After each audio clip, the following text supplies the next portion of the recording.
ज्ञान प्राप्त किया है। प्रकांड विद्वान है ये, सभी वेद शास्त्रों के ज्ञाता, परम योगी। ये सांसारिक बातों से ऊपर उठ चुके हैं, हर समय ध्यान और ज्ञान में डूबे रहते हैं। न इनमें आसक्ति है, न किसी के लिए मोह। ये तो प्रेम को भी नहीं देते मान, किसी के आंसुओं को कहते हैं अज्ञान। अगर ये इतने ज्ञानी है तो फिर श्री कृष्ण को उनकी किस बात की चिंता है? उन्हें चिंता इसलिए है क्योंकि इन्होंने ज्ञान पाया तो है, लेकिन उसको सही तरीके से जीवन में उतारा नहीं है। इन्हें अपने ज्ञान का अभिमान हो गया है। ये ज्ञान के सामने सच्ची भक्ति को कोई मान नहीं देते। उनकी नजरों में किसी के प्रेम में रोना, किसी की याद में दुखी होना, ये सब अज्ञान है, ना समझी है। ऐसे में उनकी मुक्ति कैसे होगी? तो फिर क्या करेंगे श्री कृष्ण उनकी आंखें खोलने के लिए? उन्हें ऐसे गुरुओं के पास भेजेंगे जहाँ जाकर इनकी आंखें अपने आप खुल जाएंगी। कौन है ऐसे गुरु?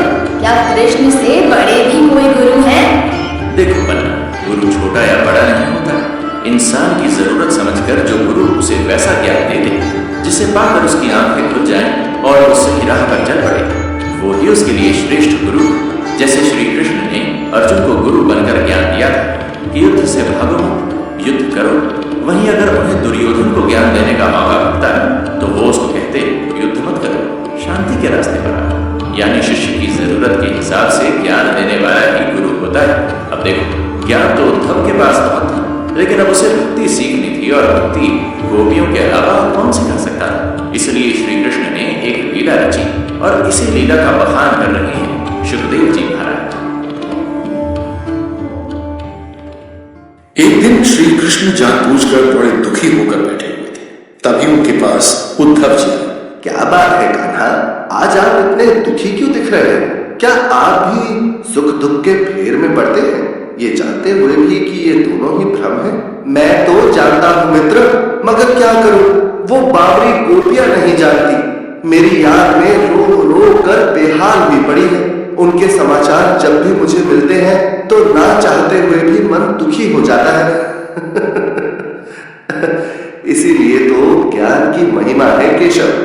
जब ज्ञान नहीं होता ना तो इंसान ऐसे ही बेकार के सांसारिक बंधनों में उलझकर खुद को भी दुखी करता है और दूसरों को भी। काश वो समझ पाती कि निराकार ब्रह्म की उपासना सारे दुखों से मुक्ति दे देती है। मैं भी यही चाहता हूँ उद्धव कि उनको भी तुम्हारी तरह सही ज्ञान मिल जाए और वो मुझे भूलकर इस दुख से बाहर आ जाए। तुम तो बहुत ज्ञानी हो, ऐसा करो तुम ही वृंदावन चले जाओ और उनको समझा बुझा दो। उनका दुख दूर होगा तो मेरा भी हो जाएगा। ठीक है केशव, मैं वृंदावन चला जाता हूँ और उनका दुख दूर कर देता हूँ। और उद्धव बड़े आत्मविश्वास के साथ एक रथ में बैठकर वृंदावन की तरफ चल गए। नंद बाबा ने उनका श्री कृष्ण जैसा ही स्वागत किया। मैया यशोदा भी उनकी ऐसी आवभगत करने लगी, उन पर ऐसी ममता बरसाने लगी जैसे खुद कृष्ण आए। उद्धव भी इस प्रेम से अभिभूत हो उठे। काकी, जितना मुझे ममता मिली उससे मेरा दिल इतना भरा हुआ है कि क्या कहूँ। आज मेरे ज्ञान पर आपका प्रेम भारी पड़ गया। तुम कृष्ण के मित्र हो, तुम आए हो तो लगता है जैसे मेरा कान्हा लौट आया है। जब से वो गया है एक पल के लिए भी दिल से उसकी याद नहीं गई है। तरस रही है आंखें उसे देखने को।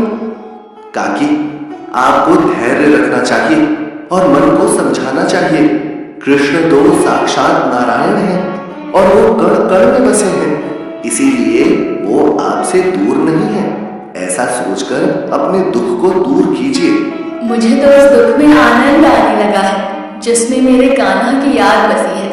ऐसे सुख का क्या लाभ जो कान्हा की याद ही मिटा दे। माता यशोदा की बातें सुनकर उद्धव कुछ नहीं कह सके और वो सोचने लगे। हे केशव, कैसे लोगों के पास भेज दिया मुझे। दुख उसका दूर किया जा सकता है जो उस दुख को दूर करने की इच्छा रखता है, लेकिन जिसको उस दुख में ही सुख मिल रहा है उसे क्या ज्ञान दिया जाए। जो हर समय कृष्ण की याद में डूबे हैं उन्हें क्या समझाया जाए। ऐसा सोचकर उद्धव ने माता यशोदा और नंद बाबा से विदा ली और वो घर के बाहर आ गए। लेकिन जैसे ही बाहर आए वृंदावन की गोपियों ने उन्हें घेर लिया। आप कौन हैं? क्या आप मथुरा से आए हैं? क्या आपको हमारे कृष्ण ने भेजा? मैं उद्धव हूँ देवी, श्री कृष्ण का मित्र। मैं आप सभी के लिए उनका संदेश लाया हूँ। देखो सखी, खुद नहीं आए और संदेश भेज दिया, यानी उन्हें हमारी चिंता तो है, मगर इतनी भी नहीं कि खुद चले आए। उद्धव जी, जाकर अपने मित्र से कहिएगा कि अगर चिंता करनी है तो खुद चलकर आए, हमें संदेशों की जरूरत नहीं। आप मेरी बात नहीं समझी देवी। उन्हें आप सभी के दुखों की सूचना मिलती है तो वो भी दुखी हो जाते हैं। उनके कहने पर ही मैं आपको ब्रह्म ज्ञान देने आया हूँ, जिसे पाकर आपके सारे दुख मिट जाएंगे। ऐसा कोई ज्ञान नहीं है दुनिया में जो हमारे कृष्ण से दूर होने के दुख को मिटा दे। अगर है भी तो वो हमें नहीं चाहिए, उसे तुम अपने पास ही रखो।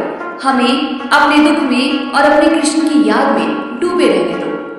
मगर आप सभी का दुख श्री कृष्ण को भी दुखी करता है। हमें लगता है उद्धव जी, आपने कभी किसी से सच्चा प्रेम नहीं किया।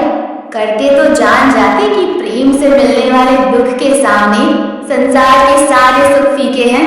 ये सुनकर हमें बड़ी तसल्ली मिली कि हमारे दुख से वो दुखी होते हैं, यानी कम से कम तब तो वो हमें याद करते हैं। अब आप ही बताइए, ऐसे दुख को हम कैसे दूर कर दें जो हमारे कृष्ण को हमारी याद दिलाता है। मैं आपकी बात समझता हूँ देवी, लेकिन श्री कृष्ण चाहते हैं कि आप सभी उनके कृष्ण रूप का मोह छोड़ दें और उनके निराकार पर ब्रह्म स्वरूप में स्थिर हो जाए। इसके लिए मैं आपको ध्यान सिखाऊंगा।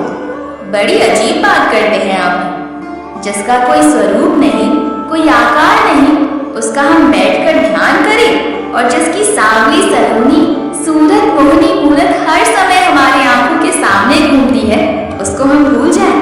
अगर आपके पर ब्रह्म और हमारे कृष्ण एक ही हैं, तो फिर हम उसी कृष्ण का ध्यान क्यों ना करें जो साक्षात हैं। उद्धव जी, हम प्रेम की गली में रहते हैं, ध्यान की गली से हमारा क्या काम।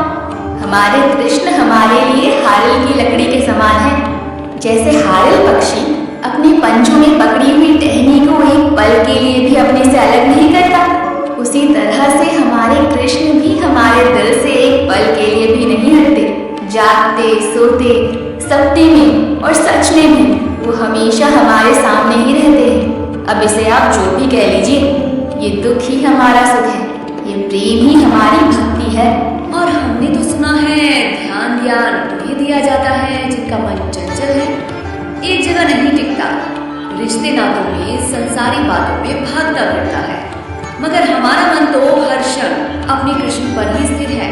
हमने अपने सारे संसारी रिश्ते नाते कृष्ण के पीछे छोड़ दिए और किसी दूसरी बात में मन भी नहीं लगता। तो फिर हमें ज्ञान ध्यान की क्या जरूरत। जिन्हें जरूरत है उन्हें जाकर दीजिए अपना ज्ञान, हमें अपने कृष्ण की भक्ति में ही लीन रहने दीजिए। उद्धव जी, हमें एक बात बताइए, 1000 वर्षों की तपस्या के बाद भी ऋषि मुनि जिस पर ब्रह्म का मुश्किल से दर्शन कर पाते हैं, वो कृष्ण बनकर हमारे साथ रहा, हमारे साथ रासलीला रचाई और हमारी चिंता कर रहा है। तो जरा बताइए, वो रास्ता अच्छा है या हमारा? हम तो कहते हैं आप भी ज्ञान ज्ञान की बातें छोड़कर हमारी टोली में शामिल हो जाइए, ज्यादा लाभ में रहेंगे। गोपियों ने जिस तरह उद्धव को घेरा और उनके ज्ञान के ऊपर अपनी भक्ति को श्रेष्ठ सिद्ध कर दिया, उसे सुनकर तो वो भी दंग रह गए। अब तो उन्हें भी वाकई लगने लगा कि उनकी ज्ञान भरी बातें कोरी बातें जिनका कोई लाभ नहीं। वो सोचने लगे, हे केशव, मैं तो योग सिखाने आया था जिससे ये ब्रह्म को जान सके, मगर ये तो खुद ही पर ब्रह्म रूपी कृष्ण में डूबी हुई है। मैं तो तभी डूबता हूँ जब ध्यान में बैठता हूँ, मगर ये सभी गोपियां तो हर समय हर पल उसी में लीन है। इनकी अवस्था तो मुझसे बहुत बहुत श्रेष्ठ है। मैं इन्हें क्या सिखाऊंगा? मैं तो खुद इनसे अनन्य भक्ति सीख कर जा रहा हूँ। आज मुझे मालूम पड़ा, भगवान योगियों के नहीं भक्त के ही वश में रहते हैं। योगी, ध्यानी, ज्ञानी भगवान के पीछे भागते हैं, मगर भगवान भक्तों के पीछे भागते हैं। तभी तो अनासक्त निर्विकार भगवान को भक्तों की वेदना तड़पा देती है, उसका दुख उदास कर देता है और वो उसके लिए दौड़े चले जाते हैं। मगर मुझे ये समझ नहीं आ रहा, केशव तो ये बात जानते थे, फिर उन्होंने मुझे यहाँ क्यों भेजा? गोपियों को ज्ञान सिखाने की बात क्यों कही? ये तो चलकर उन्हीं से पूछना पड़ेगा। जो उद्धव अपने ज्ञान का अभिमान लेकर वृंदावन गए थे, वो गोपियों और और यशोदा मैया से भक्ति का पाठ पढ़कर मथुरा लौटे और सीधे श्री कृष्ण के पास गए। हे कृष्ण, हे मुरारी, ये किस जंजाल में फंसा दिया तुमने मुझे। मेरा सारा ज्ञान धरा का धरा रह गया। अब तो मैं भी गोपी ही बन गया। मगर मुझे एक बात बताओ, मैं तो अनजान था, अज्ञानी था, लेकिन तुम तो सब जानते थे। फिर तुमने मुझे गोपियों को समझाने क्यों भेजा? मैं जिसे समझाना चाहता था वही तो समझकर लौटा है, और मैं ये देखकर बहुत प्रसन्न हूं। मेरे भाई, मेरे मित्र उद्धव, गोपियों की भक्ति ऐसी ऊंची अवस्था पर है जिसके सामने कोई ज्ञान, कोई तप, कोई ध्यान नहीं टिक सकता। वो तो मुझ में ही लीन है, और मैं उन सभी में। ये यात्रा तो तुम्हारे लिए थी, उनके लिए नहीं। ये सुनकर उद्धव ने श्री कृष्ण के चरण पकड़ लिए। उनकी आंखों से भक्ति के आंसू बह रहे थे। ज्ञान का अहंकार चूर हो चुका था। वाह, प्रभु की शिक्षा भी निराली है। ज्ञान पर हमेशा भक्ति भारी है। बस उस भक्ति में स्वार्थ ना, अहंकार ना, केवल गोपियों जैसा निर्मल प्रेम हो तो वो भक्ति भगवान को अपने बस में कर सकती है। श्री कृष्ण इसी तरह अपने भक्तों की रक्षा करते हुए आनंद से मथुरा रह रहे थे, लेकिन कोई था जो उनका शत्रु बना हुआ था और उनके कारण बार बार मथुरा पर आक्रमण कर रहा था। उसी के कारण श्री कृष्ण बने रणछोड़ और जा पहुंचे मथुरा से द्वारिका। कौन था वो शत्रु और क्या हुआ उसका अंत, जानेंगे अब यही शुकदेव जी के संग।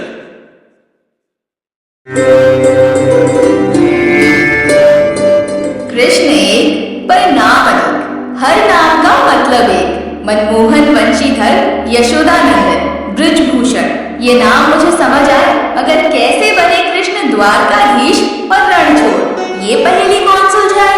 कहाँ मथुरा, कहाँ द्वारका, उत्तर प्रदेश से सीधा गुजरात, कैसे पहुंचे वो द्वारका, क्या था इसका राज? श्री कृष्ण के मथुरा वासी से सीधा द्वारकाधीश बनने का कारण था जरासंध। कौन था ये जरासंध? क्या संबंध था उसका श्री कृष्ण के साथ? तुम्हारे सवाल का जवाब शुकदेव जी दे रहे हैं आगे की कथा में। जरासंध मगध का राजा था। उसका संबंध श्री कृष्ण से नहीं बल्कि कंस से था। वो कंस का ससुर था। कंस की मृत्यु के बाद कंस की दोनों पत्नियां अस्ति और प्राप्ति अपने पिता जरासंध के पास चली गई। उनका दुख देखकर जरासंध श्री कृष्ण का शत्रु बन बैठा और उसने मथुरा पर आक्रमण करने की योजना बनाई। ओ कृष्ण, तूने मेरी पुत्रियों का सुहाग उजाड़ा है। मैं तुझे तेरे पूरे वंश सहित नष्ट कर दूंगा। आ रहा हूं मैं मथुरा, तेरा पूरा खानदान मेरे क्रोध की आग में जल जाएगा। और उसने अपने सभी मित्र राज्यों के साथ मिलकर मथुरा पर धावा बोल दिया। श्री कृष्ण की सेना ने भी उसे करारा जवाब दिया और वो हार कर चला गया। लेकिन उसे इस हार से भी शांति नहीं पड़ी। उसके मन में श्री कृष्ण के प्रति इतनी ज्यादा नफरत थी कि वो बार बार अपनी सेना बनाता और श्री कृष्ण पर हमला कर देता। लेकिन श्री कृष्ण जरासंध को हर बार हराकर छोड़ देते। हर बार हराकर छोड़ देते? मगर क्यों? श्री कृष्ण ने उस पापी का वध करके उसे समाप्त क्यों नहीं किया? यही प्रश्न एक बार बलराम जी ने भी श्री कृष्ण से पूछा। कृष्ण, हम जरासंध को हर बार जिंदा क्यों चुन रहे हैं? उसे एक बार मारकर समाप्त क्यों नहीं कर देते? भैया, जरासंध हर बार सारे दुष्ट पापियों को इकट्ठा करके अपनी सेना बनाता है, फिर हमारे से युद्ध करता है। हम उसकी पूरी सेना समाप्त करके उसे भगा देते हैं। वो फिर वापस सारे दुष्ट पापी राजाओं को इकट्ठा करके आ जाता है। अब आप ही देखिए, हमारा तो जन्म ही पापियों के नाश के लिए हुआ है। हमें पापियों को खोजने के लिए दूर जाने की जरूरत नहीं। जरासंध के कारण वो खुद इकट्ठे होकर हमारे पास आ रहे हैं। इस तरह से जरासंध तो हमारी सेवा ही कर रहा है ना। जब दुनिया के सारे अधर्मी राजा मारे जाएंगे, हम जरासंध को भी खत्म कर देंगे। वाह, ऐसी दूरदृष्टि तो बस तुम्हारी ही हो सकती है। जरासंध ने 17 बार मथुरा पर आक्रमण किया। हर बार श्री कृष्ण ने उसे हरा दिया, लेकिन 18वीं बार श्री कृष्ण ने एक निर्णय लिया। भैया, मैं समझता हूँ हमें सभी यदुवंशियों के साथ मथुरा को छोड़कर कहीं दूसरी जगह चले जाना चाहिए और अपने लिए एक नया नगर बसाना चाहिए। मगर ऐसा क्यों कृष्ण? जरासंध पूरे यादव वंश का शत्रु बना हुआ है। जब तक हम यहाँ रहेंगे वो मथुरा पर बार बार आक्रमण करता रहेगा। हम तो योद्धा हैं, उससे लड़ लेंगे, लेकिन उसके आक्रमण से बेचारी मथुरा की प्रजा बार बार परेशान हो रही है। उनका जीना दूभर हो गया है। उनकी सुरक्षा के लिए हमें यहाँ से चले जाना चाहिए। तो फिर जरासंध का क्या होगा? उसका खात्मा कैसे होगा? उसका वध युद्ध भूमि में नहीं हो सकता।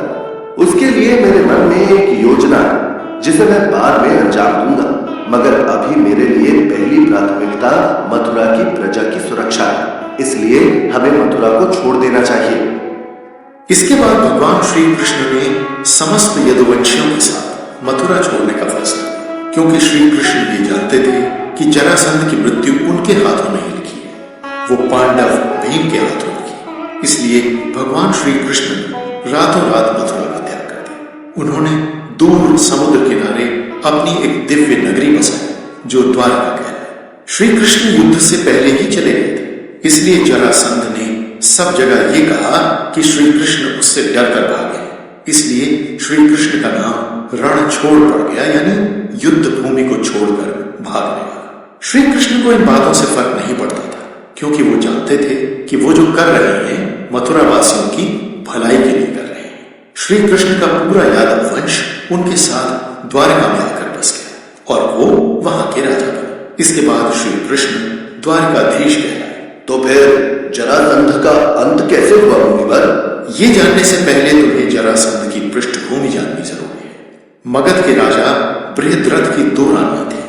एक ऋषि ने राजा बृहद्रथ को एक आम दिया और कहा, राजा, ये मंत्रों की शक्ति से भरा फल है, इसे अपनी रानी को खिला देना। इससे तुम्हारे घर में एक बलशाली पराक्रमी संतान का जन्म होगा। जो आज्ञा ऋषिवर। राजा ने आम के 2 टुकड़े किए और अपनी दोनों रानियों को खिला दिया। कुछ समय पर दोनों रानियों ने आधे आधे बच्चे को जन्म दिया। ये देखकर राजा हैरान रह गया और ऋषि के पास जा पहुंचा। ऋषिवर, आपने ये कैसा मजाक किया मेरे साथ? आपका दिया आम खिलाने के बाद दोनों रानियों के आधे आधे बच्चे हुए। वो पूरा आम एक ही रानी को खिलाना था राजा। वो एक ही संतान के लिए था। इसमें तुम्हारी ही गलती थी। मैं क्या कर सकता हूं? राजा बृहद्रथ को कुछ समझ नहीं आया तो उसने अधूरे बच्चों को वन में फेंकवा दिया। उसी समय वहां जरा नाम की राक्षसी है। उसने इन दोनों अधूरे बच्चों को अपनी जादुई शक्ति से जोड़ दिया। इससे वो बच्चा जीवित हो उठा। जरा ने राजा बृहद्रथ को वो बच्चा सौंप दिया। राजा खुशी खुशी उस बच्चे को वापस राजमहल लिया। जरा ने बच्चों के दोनों टुकड़ों की संधि की थी, इसलिए राजा ने उस बच्चे का नाम जरासंध रखा। जरा ने उस बच्चे को यह भी वरदान दिया था कि उसकी मृत्यु तभी होगी जब उसके दोनों हिस्से अलग अलग होकर दूसरे से बहुत दूर हो जाएंगे, वरना नहीं होगी। फिर जरासंध का वध कैसे हुआ मुनिवर? श्री कृष्ण ने जरासंध का वध करने के लिए योजना बनाई। योजना अनुसार एक आयोजन में भीम और जरासंध की कुश्ती आयोजित करवाई गई। उनकी कुश्ती कई दिन तक चली। भीम को पता था कि जरासंध की मृत्यु उसके शरीर के दोनों जुड़े हुए भागों को अलग करने से होगी। भीम जब भी जरासंध के शरीर के 2 टुकड़े करते तो दोनों ही हिस्से फिर से जुड़ जाते थे। बार बार ऐसा ही हो रहा था। तब श्री कृष्ण ने भीम को एक घास के तिनके से संकेत दिया कि वो जरासंध के शरीर के दोनों हिस्सों को अलग अलग दिशाओं में फेंके। श्री कृष्ण का संकेत समझकर भीम ने वैसा ही किया। जरासंध के शरीर को 2 हिस्सों में चीरा और दोनों हिस्सों को अलग अलग दिशाओं में फेंक दिया, जिससे जरासंध की मृत्यु हो गई। पन्ना, मुझे ये सोचकर बड़ा दुख हो रहा है कि वृंदावन से निकलकर श्री कृष्ण प्रेम से वंचित ही हो गए। उनके जीवन से राधा और गोपियां क्या गई, जैसे प्रेम ही चला गया। वो तो बस युद्ध में और शत्रुओं के संहार में ही व्यस्त हो गए। उनके जीवन से संगीत, हास्य, प्रेम सब चला गया।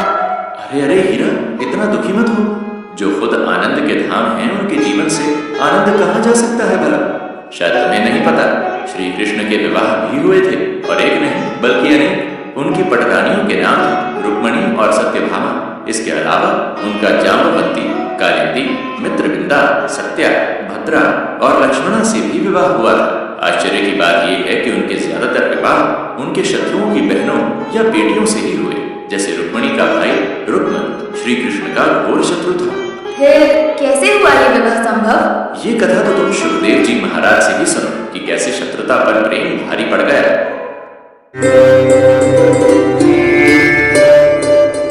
भक्तजनों, श्री कृष्ण की हर बात निराली है, हर बात में लीला है।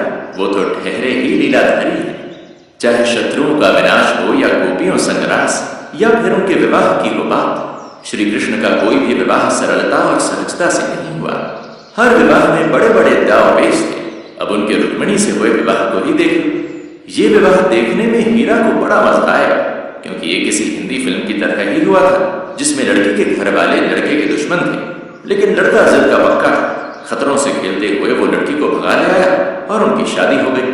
अरे हीरा, तुम कहाँ चली गई? मैं तो कब से अपने कक्ष में घबराहट से घूमती उस राजकुमारी को देख रही हूँ जिसका विवाह होने वाला है।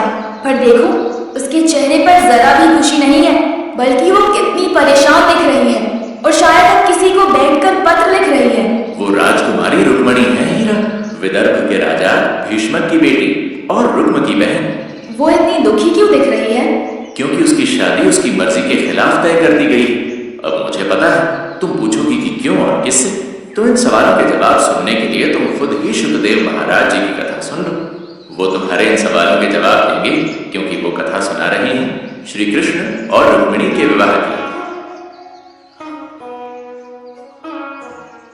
विदर्भ के राजा भीष्मक अपनी पुत्री रुक्मणी से बहुत प्रेम करते थे। इसी कारण उन्हें रुक्मणी की बड़ी चिंता थी।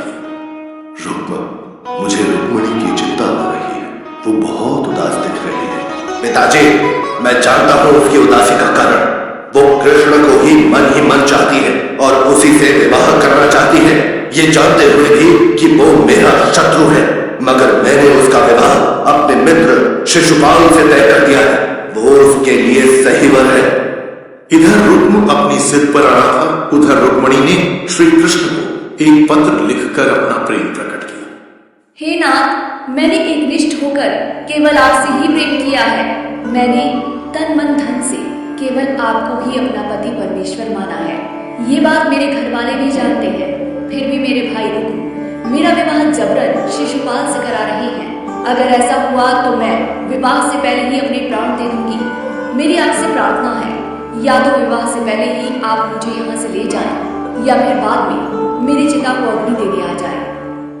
श्री कृष्ण ने रुक्मणी का पत्र पढ़ा और उन्होंने मन में निश्चय कर लिया कि रुक्मणी का विवाह शिशुपाल से नहीं होगा। वो विवाह से पहले ही किसी भी तरह से उनका हरण कर लेंगे।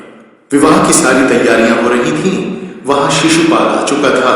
इसके अलावा दंतवक्र, विदूरक और शार्ंग सहित जरासंध भी आया हुआ था। जब उनको पता चला कि रुक्मणी श्री कृष्ण से विवाह करने की इच्छुक थी, तो वो भी चौकन्ने हो गए, क्योंकि वो जानते थे कि श्री कृष्ण इस विवाह में किसी तरह की रुकावट पैदा कर सकते हैं। श्री कृष्ण भी रुक्मणी के विवाह के अतिथि बनकर अपने रथ पर सवार हो विदर्भ पहुंच गए।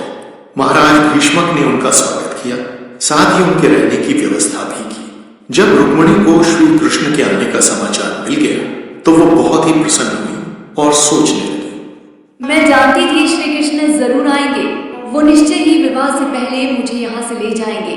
उनका अतिथि बनकर आना तो केवल एक बहाना है। उधर रुक्म श्री कृष्ण के आने से बहुत परेशान हो गई। उसने अपने गुप्तचर को और सैनिकों को विशेष निर्देश दिए। तुम कृष्ण की एक एक हरकत पर नजर रखना। वो किसी भी तरह से रुक्मणी के आसपास भी न पहुंचे। कुछ भी गड़बड़ लगे तो तुरंत मुझे खबर करना। रुक्म कुछ भी कहे, होना तो वही था जो श्री कृष्ण चाहते थे। विवाह से 2 दिन पूर्व रुक्मणी गौरी मंदिर में पूजा के लिए गई। उनके साथ दासियां और सैनिक भी थे। श्री कृष्ण छिपकर उन्हें आते देख रहे थे। मंदिर जाते हुए रुक्मणी को शगुन हो रहे थे, जैसे कुछ अच्छा होने वाला है। रुक्मणी मंदिर पहुंचने वाली थी, तभी अचानक श्री कृष्ण वहां तूफान की तरह प्रकट हुए और रुक्मणी का हरण कर उन्हें अपने रथ में बिठा लिया। ऐसा होते ही सब सैनिक और दासियां चौंक पड़े। सैनिकों ने श्री कृष्ण से युद्ध करने की कोशिश की, मगर उन्होंने सबको पछाड़ दिया और तुरंत वहां से निकल गए। जल्दी ही ये खबर रुक्म और शिशुपाल तक भी पहुंची। उन्होंने श्री कृष्ण का पीछा किया, लेकिन तब तक यादव सेना वहां आ गई और उनका सामना करने लगी। रुक्म ने श्री कृष्ण का पीछा करते हुए उन्हें पकड़ लिया। कृष्ण, तुम्हारी हिम्मत कैसे हुई मेरी बहन का अपहरण करने की? आज मैं तुम्हें तुम्हारे दुस्साहस का दंड दूंगा। रुक्म, मैं तुम्हारी बहन को उसी की इच्छा से ले जा रहा हूं। वो मुझसे प्रेम करती है, इसीलिए ये हरण गलत नहीं है। तुम मुझे रोकने की कोशिश मत करो। रुक्म के सिर पर तो खून सवार था। उसने श्री कृष्ण की एक नहीं सुनी। वो श्री कृष्ण पर खड्ग और ढाल लेकर झपटा। श्री कृष्ण ने उसके साथ युद्ध किया। वो रुक्म का वध करने ही जा रहे थे, तभी रुक्मिणी बीच में आ गई। स्वामी, मेरे भाई को क्षमा कर दीजिए, उन्हें जीवन दान दीजिए।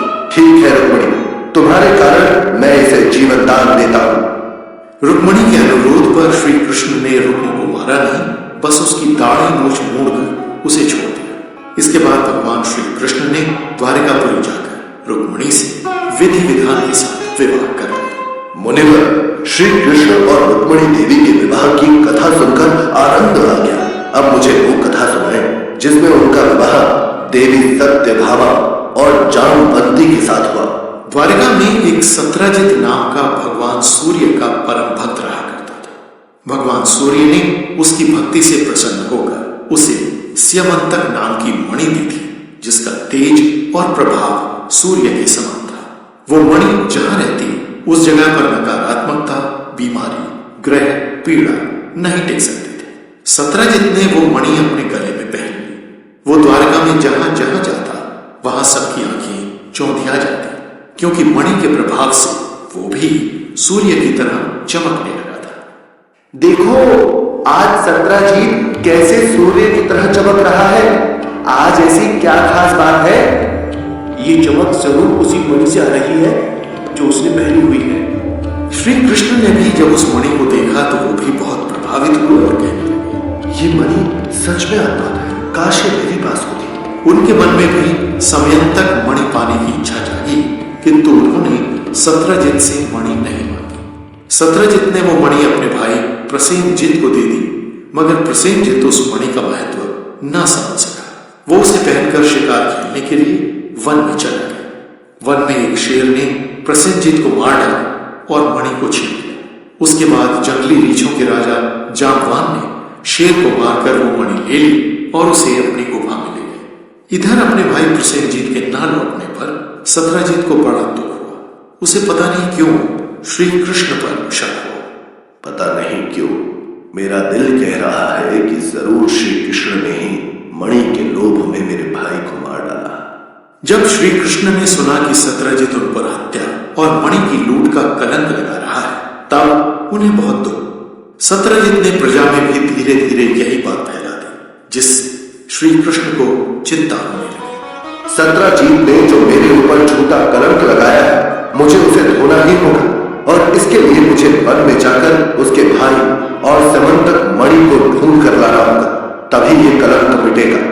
इस कलंक को धो डालने के लिए श्री कृष्ण कुछ सैनिकों के साथ प्रसेनजित को ढूंढने वन में गए। खोजते खोजते उन्होंने देखा कि जंगल में किसी शेर ने प्रसेनजित और उसके घोड़े को मार डाला। जब शेर के पैरों के निशान देखते हुए वो लोग आगे बढ़े तो देखा एक रीछ ने शेर को भी मार डाला।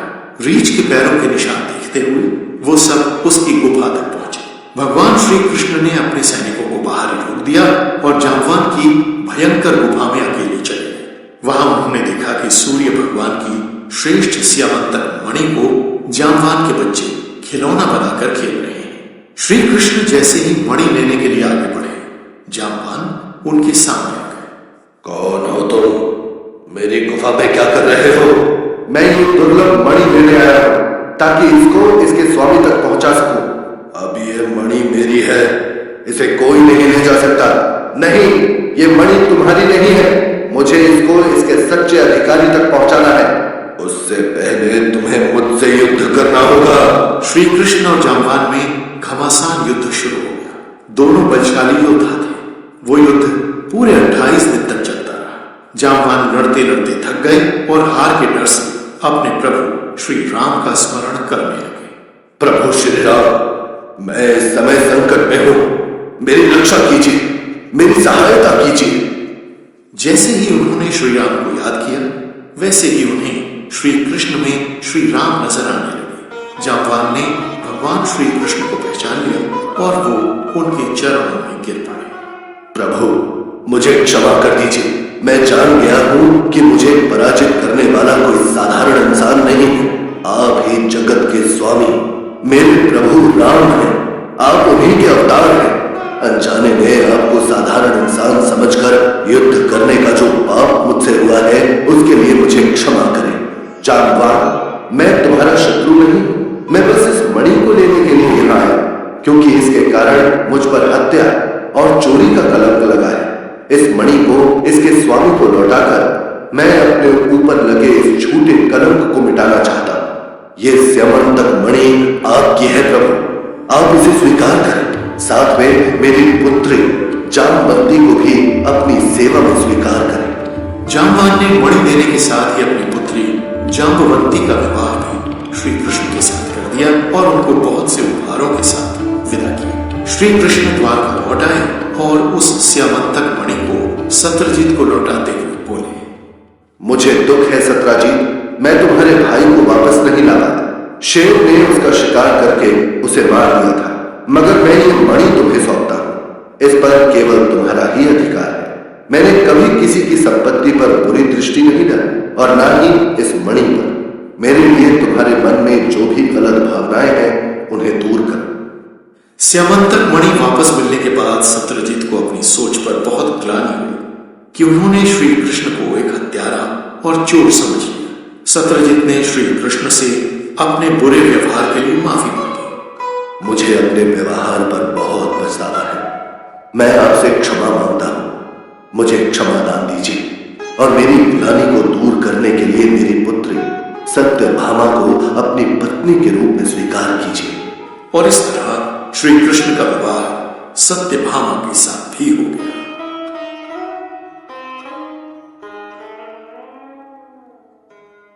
अंत भला तो सब भला।